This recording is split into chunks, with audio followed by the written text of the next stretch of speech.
하나님의 부르심에는 후회하심이 없네.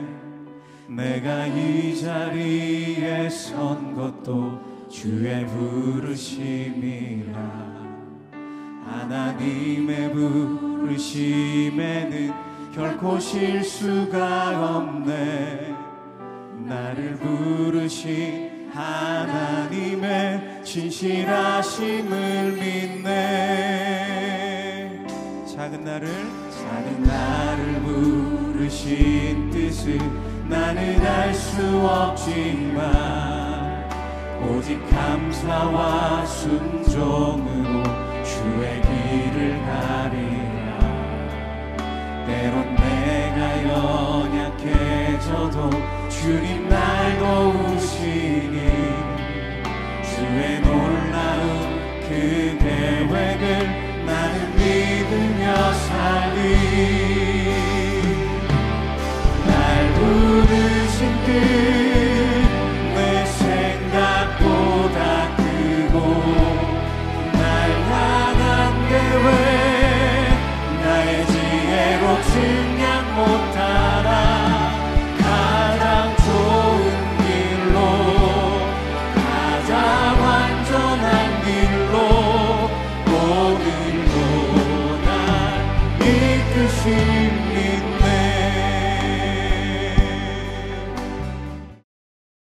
이스라엘 왕과 유다 왕 여호사밧이 길르앗 라모스로 올라가니라. 이스라엘 왕이 여호사밧에게 이르되 나는 변장하고 전쟁터로 들어가려 하노니 당신은 왕복을 입으소서. 이스라엘 왕이 변장하고 둘이 전쟁터로 들어가니라. 아람 왕이 그의 병거 지휘관들에게 이미 명령하여 이르기를 너희는 작은 자나 큰 자나 더불어 싸우지 말고 오직 이스라엘 왕하고만 싸우라. 병거의 지휘관들이 여호사밧을 보고 이르되 이가 이스라엘 왕이라 하고 돌아서서 그와 싸우려 한즉 여호사밧이 소리를 지르매 여호와께서 그를 도우시며 하나님이 그들을 감동시키사 그를 떠나가게 하신지라. 병거의 지휘관들이 그가 이스라엘 왕이 아님을 보고 추격을 그치고 돌아갔더라. 한 사람이 무심코 활을 당겨 이스라엘 왕의 갑옷 솔기를 쏜지라. 왕이 그의 병거 모는 자에게 이르되 내가 부상하였으니 내 손을 돌려 나를 진중에서 나가게 하라 하였으나 이날의 전쟁이 맹렬하였으므로 이스라엘 왕이 병거에서 겨우 지탱하며 저녁 때까지 아람 사람을 막다가 해가 질 즈음에 죽었더라.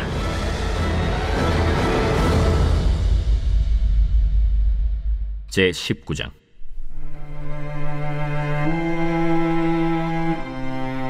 유다 왕 여호사밧이 평안히 예루살렘에 돌아와서 그의 궁으로 들어가니라. 하나니의 아들 선견자 예후가 나가서 여호사밧 왕을 맞아 이르되 왕이 악한 자를 돕고 여호와를 미워하는 자들을 사랑하는 것이 옳으니까. 그러므로 여호와께로부터 진노하심이 왕에게 임하리이다. 그러나 왕에게 선한 일도 있으니 이는 왕이 아세라 목상들을 이 땅에서 없애고 마음을 기울여 하나님을 찾음이니이다. 여호사밧이 예루살렘에 살더니 다시 나가서 브엘세바에서부터 에브라임 산지까지 민간에 두루 다니며 그들을 그들의 조상들의 하나님 여호와께로 돌아오게 하고 또 유다 온 나라의 견고한 성읍에 재판관을 세우되 성읍마다 있게 하고 재판관들에게 이르되 너희가 재판하는 것이 사람을 위하여 할 것인지 여호와를 위하여 할 것인지를 잘 살피라. 너희가 재판할 때에 여호와께서 너희와 함께 하심이니라. 그런즉 너희는 여호와를 두려워하는 마음으로 삼가 행하라. 우리의 하나님 여호와께서는 불의함도 없으시고 치우침도 없으시고 뇌물을 받는 일도 없으시니라. 여호사밧이 또 예루살렘에서 레위 사람들과 제사장들과 이스라엘 족장들 중에서 사람을 세워 여호와께 속한 일과 예루살렘 주민의 모든 송사를 재판하게 하고 그들에게 명령하여 이르되 너희는 진실과 성심을 다하여 여호와를 경외하라. 어떤 성읍에 사는 너희 형제가 혹 피를 흘림이나 혹 율법이나 계명이나 율례나 규례로 말미암아 너희에게 와서 송사하거든 어떤 송사든지 그들에게 경고하여 여호와께 죄를 범하지 않게 하여 너희와 너희 형제에게 진노하심이 임하지 말게 하라. 너희가 이렇게 행하면 죄가 없으리라. 여호와께 속한 모든 일에는 대제사장 아마랴가 너희를 다스리고, 왕에게 속한 모든 일은 유다 지파의 어른 이스마엘의 아들 스바랴가 다스리고, 레위 사람들은 너희 앞에 관리가 되리라. 너희는 힘써 행하라. 여호와께서 선한 자와 함께 하실지로다 하니라.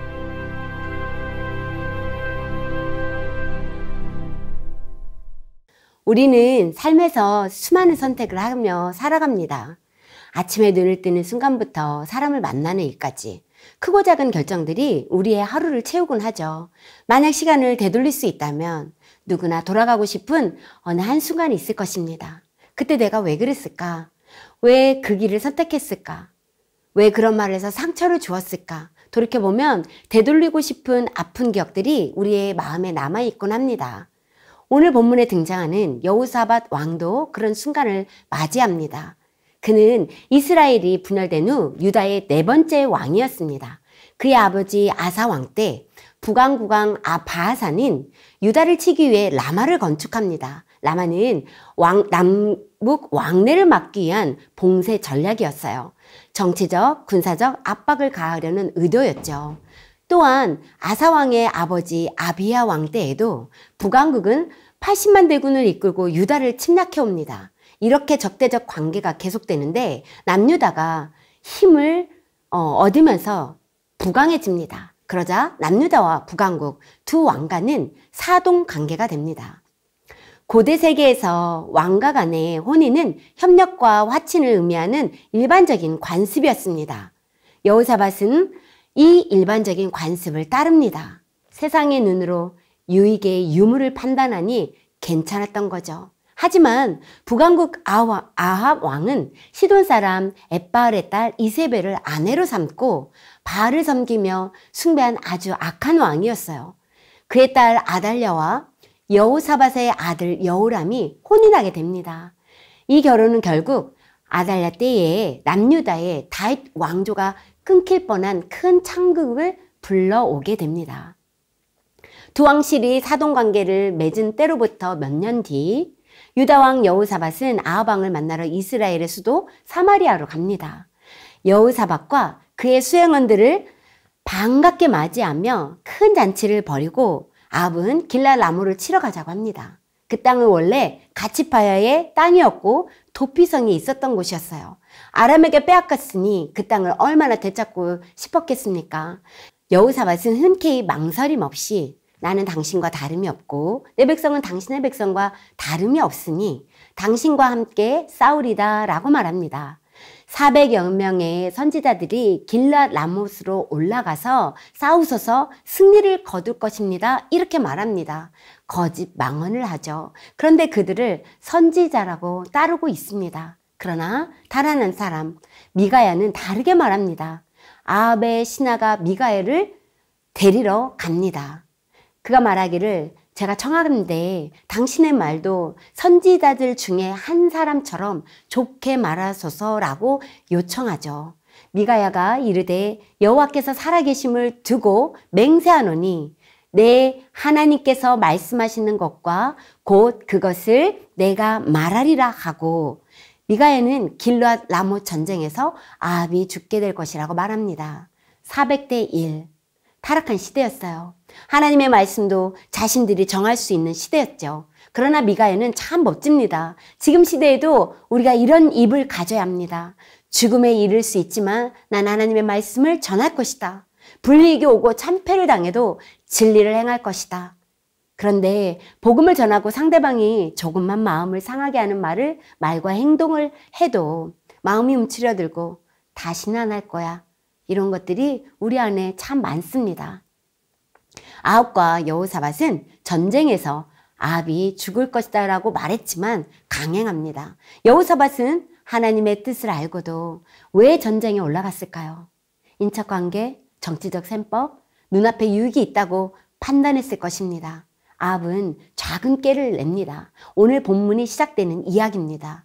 이스라엘 왕복을 입고 출전하면 아람 군사들의 표적이 될 것을 우려합니다. 그래서 변장을 합니다. 그리고 전투에 임하려 하자 미가의 예언이 내심 마음에 걸립니다. 아합자신은 일반 명사 옷을 입고 여호사밧에게 왕복을 입히는 잔꾀를 부립니다. 여호사밧은 당황했을 것입니다. 자신이 죽는다는 예언은 없었기에 거절하기도 난감했을 거예요. 나는 당신과 같다고 한 말 그대로 결국 아합의 대역이 되어버립니다. 말대로 되었어요. 한편 아람 진영에서는 베나댓이 명령을 내립니다. 크고 작은 병사는 싸우지 말고 오직 이스라엘 왕만 노려라. 이 전쟁은 아합을 죽이기 위한 전쟁이었습니다. 아합은 인간적인 꾀로 죽음을 피하려 했으나 아람 군사의 화살은 아주 우연히 그의 갑옷 솔기를 정확히 맞춥니다. 그 화살은 하나님의 심판의 화살이었습니다. 아합이 죽습니다. 그러나 여호사밧은 하나님의 도움으로 살아납니다. 하나님이 적군을 감동시키사 죽을 수밖에 없던 여호사밧을 떠나가게 하십니다. 그 절체절명의 순간 여호사밧이 소리를 지르며 어떤 소리를 냈을까요? 그 외침은 아합과는 다른 소리였습니다. 여호사밧의 입에서 튀어나온 말은 여호와께 부르짖는 외침이었을 것입니다. 18장 마지막 부분은 아합의 죽음으로 끝이 납니다.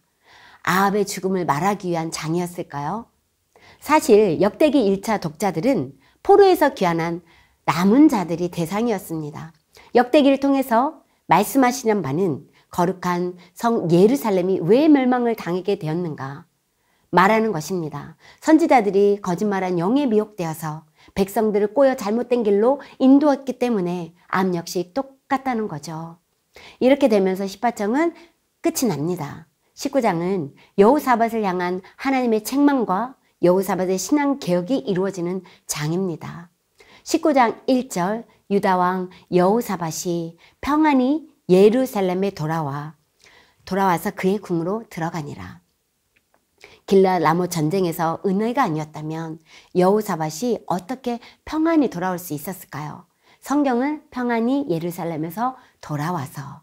그러나 살아 돌아온 여호사밧에게 기다린 것은 하나님의 책망이었습니다. 여호사밧이 돌아오자 하나님은 선지자 예후를 보내어 책망합니다. 왕이 악한 자를 돕고 여호와를 미워하는 자들을 사랑하는 것이 옳으니까? 우리 주변에도 여호와께서 미워하는 것들이 있습니다. 그러나 그것들을 사랑하며 흠모할 때가 있어요. 우리의 거룩한 손이 무엇을 돕고 있는지, 누구를 사랑하고 있는지, 무엇을 향하고 있는지 돌아봐야 합니다. 그러므로 여호와께로부터 진노하심이 왕에게 임하리이다. 여호와의 진노가 선포된 상황입니다. 다급해질 수밖에 없죠. 그러나 놀라운 것은 하나님은 여호사밧을 버리지 않으십니다. 그러나 내 속에 선한 일이 있으므로 그가 아세라 목상을 제거하고 하나님을 찾았던 그 마음을 기억하십니다. 그러나 우리는 어떤가요? 하나님의 진노 앞에서 기억될 만한 것들이 있는지 살펴보니 참 누추하기가 짝이 없습니다. 고난 속에서 순종했던 작은 흔적들, 하늘 아버지가 기억할 만한 선한 것들이 있습니까? 많은가요? 많지 않습니다. 우리는 그저 은혜로 살아갑니다. 복음은 우리에게 말합니다. 우리가 아직 죄인 되었을 때에 그리스도께서 우리를 위하여 죽으심으로. 우리는 그분을 알지도 못했을 때 하나님 아버지는 아들 그리스도를 죽게 하십니다. 우리의 죄 대신 죽으셨지만 하나님 아버지가 결정하신 거죠. 하나님 아버지가 킬링하신 거예요. 어느 아버지가 아무것도 모르는 다른 사람을 위해 자신의 아들을 죽게 할 수 있을까요? 우리가 그런 사랑을 받았습니다. 우리는 끝없이 실수하는데 하나님은 끝없이 우리를 포기하지 않으세요. 우리는 아들의 생명값으로 살아가고 있습니다. 기억될 만한 것이 없어서 그저 은혜를 딥니다. 하나님 아버지. 그래서 눈물이 납니다. 그 사랑이 너무 커서. 하나님 아버지가 우리를 볼 때 죄를 인내하시고 우리를 사랑하신 그것 때문에 우리는 늘 감격해요. 어떻게 감사하지 않을 수 있을까요? 잘못했을 때에는 책망하시죠. 당연히. 죄를 인해 고개를 떨군 채 우리는 서 있지만 어느새 하나님 아버지가 저희들 앞에 손을 내밀고 계시죠. 고개를 들어봐라. 여기 은혜의 길, 회복할 수 있는 다른 길이 있다. 그래서 그 길을 일어서서 걸어갑니다. 지나고 보면 참 감사해요. 인내심도 부족하고 현실에 길들여진 채 살아온 나같이 더러운 죄인이 이 길을 어떻게 걸어왔을까? 다시 나를 정비하고 아버지께 돌아가야지. 이번 추석은 바쁜 일상을 내려놓고 아버지께로 돌아가는 여정이 될 것 같습니다. 여호사밧도 이 마음이었을 것입니다. 생과 사의 갈림길에서 많은 군사들이 떼죽음을 당하는 것을 눈으로 목격하고 아왕도 죽고 잘못된 선택으로 전쟁에 나왔는데 하나님의 도우심으로 죽을 뻔한 내가 살아있다니, 하나님의 진노가 임한다는 책망을 듣고도 멈출 수가 없었어요. 그가 어떤 일을 시작했을까요? 여호사밧이 예루살렘에 살더니 다시 나가서 브엘세바서부터 에브라임 산지까지 민간에 두루 다니며 그들의 조상들의 하나님 여호와께로 돌아오게 하고, 그는 브엘세바에서 에브라임 산지까지 두루 다니며 백성을 하나님께로 돌아오게 했습니다. 왕이 직접 나가서 두루 다닙니다. 그가 진짜 알았어요. 여호와께 돌아와야 한다는 것을요. 여호와께만 소망이 있다는 것을 진짜 안 거예요. 죽음에서 돌아온 여호사밧이 할 수 있는 일이었습니다. 왕으로서의 권위를 사용해 백성의 신앙을 회복시키는 개혁을 시작합니다. 어떻게요? 또 유다 온 나라의 경관 성읍에 재판관을 세우되 성읍마다 있게 하고 재판관들에게 이르되 너희가 재판하는 것이 사람들을 위하여 할 것인지 여호와를 위하여 할 것인지를 잘 살피라. 너희가 재판할 때에 여호와께서 너희와 함께 하심이니라. 왜 여호사밧은 제사장들을 세우며 재판관을 세우는 일에 열심을 내었을까요? 여호사밧은 제사장들을 통해 유다 백성들에게 율법을 가르치고 그들의 마음을 여호와께로 돌아오게 했습니다. 또한 재판관들을 통해 성읍마다 의로운 재판을 베풀게 함으로써 공의로 나라를 다스리고자 했습니다. 모든 일의 그 중심에 여호와를 위하여 여호와께 하나님이 중심이 된 사법체계를 구축하기 시작한 거죠. 재판관을 세우며 그들에게 당부했어요. 재판은 사람을 위한 것이 아니야. 여호와를 위한 것이라 공정해야 된다. 우리의 삶의 모든 일도 여호와를 위한 것이어야 하기에 공정해야 됩니다. 하지만 우리는 종종 사람을 기준으로 판단하고 하나님보다 인간적인 관계를 우선합니다. 둘째, 판결의 주체가 하나님이심을 기억하고 그를 두려워하며 불의함, 치우침, 뇌물을 멀리해야 한다고 말합니다. 재판관들은 하나님을 대신해서 판결자로 섬겨져 하나님의 마음을 가지고 백성들을 보는 거죠. 하나님이 주신 중대한 소명입니다. 이 마음을 가지고 세상을 본다면 어디 불의가 있을까요? 이렇게 함으로써 하나님의 진노를 피하고 정죄를 받지 않게 도울 수 있었어요. 대한민국 땅의 위정자들이 하나님이 주신 일이라는 소명의식을 가지고 백성을 사랑하며 다스린다면 얼마나 행복한 나라가 될까요? 마지막으로 이 말씀을 기록하면서 19장을 마칩니다.